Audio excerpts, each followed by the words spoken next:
សួស្តីពុកម៉ែបងប្អូនថ្ងៃនេះតានីហ្វាមកទៅថាហើយយើងមកមើលកូនមន់ពេលយប់ឡើងយើងត្រូវថែមខ្ជូងថែមកម្ដៅឲ្យចាពុកម៉ែបងប្អូនព្រោះតែសារអាកាសធាតុថ្ងៃនេះគឺយើងត្រជាក់ជាងម្សិលមិញអត់ទាន់សូវត្រជាក់ខ្លាំងទេថ្ងៃនេះគឺត្រជាក់ខ្លាំងហើយណាមួយទៀតឥឡូវគឺយើងមកឆែកមើលទឹកមើលចំណីឲ្យវាចាហើយគឺយើងមកគៀសចំណីឲ្យវាដើម្បីឲ្យវាស៊ីព្រោះតែសារចំណីវា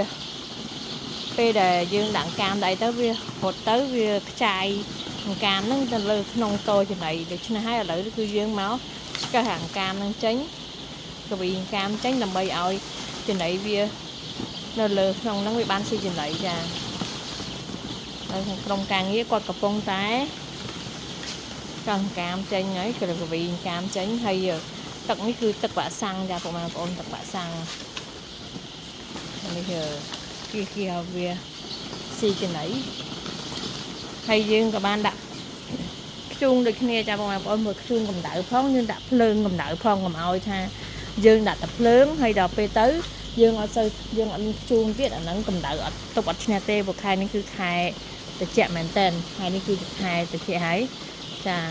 ឡូវគឺក្រុមការងារគាត់កំពុងតែគៀចំណីកូនមន់ស៊ីបានច្រើនមិនទេយើងអត់គៀសវាយើងអត់កវីវាទេយើងអត់មកមើលទេគឺកូនមន់អត់សូវស៊ីទេព្រោះដោយសារវាត្រជាក់វានេះចឹងទៅវាល្ងាចល្ងុយហើយមិនได้ជន់គ្នាចាបងប្អូន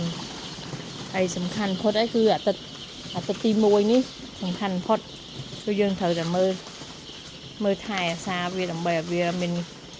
កម្លាំងវាមានហាមពលទៅមុខទៀតចាបងប្អូននេះគឺ